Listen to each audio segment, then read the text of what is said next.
Hello மக்களே, இப்போ நம்ம எங்கே இருக்கோன்னு பார்த்தீங்கன்னா Coonoor high road, Ainavaram Coonoor high ரோட்டில் இருக்கோம்.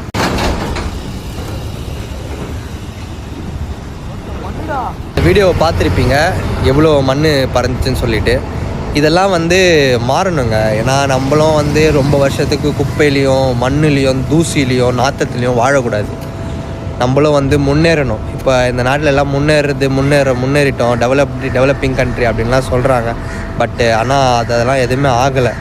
அதனால் இதெல்லாம் நம்ம மாற்றணும். அதுக்கு ஃபஸ்ட்டு மாறணும். நம்ம இந்த தூசியை ஆக்காமல் குப்பையை ரோட்டில் போடாமல் அந்த மாதிரி இருக்கணும். அதே இந்த ரோட்டில் பார்த்திங்கன்னா ஊர்பட்ட மண்.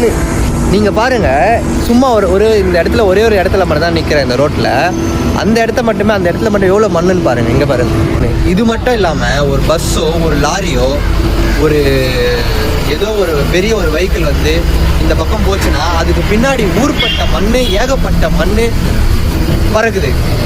அப்படி அந்த லாரி முன்னாடி போகும்போது பின்னாடி ஒரு பொதுமக்கள் பைக்கில் ட்ராவல் பண்ணுறவங்க எல்லாருமே அந்த மண்ணால் ரொம்ப அஃபெக்ட் ஆகுறாங்க. இதனால் காற்று மாசுபடுறது மட்டும் இல்லாமல் மக்களும் ரொம்ப அஃபெக்ட் ஆகுறாங்க. ஏன்னா ரொம்ப இந்த மெட்ரோ ஒர்க்லாம் அங்கே நடக்குது. நைட்டில் துப்புரவு தூய்மையாளர்கள் க்ளீன் பண்ணுறாங்க. பட் அவங்க ஒழுங்காக க்ளீன் பண்ணுறாங்களா இல்லையா அப்படின்னு எதுவுமே தெரியல. ஆனால் இங்கே ரொம்ப இந்த ரோட்டில் ரொம்ப மண்ணாக இருக்குது. இப்போ ஒரு லாரி வந்துட்டுருக்கு. அது முடிச்சதுக்கு அப்புறமா இந்த இடத்துல எவ்வளோ மண்ணும் தூசியும் பறக்குது. அதனால் என்ன ஆகுதுன்னு மட்டும் நீங்கள் பாருங்கள். தெரியுதுங்களா? இங்கே பாருங்கள் எவ்வளோ மண் பார்த்தீங்களா?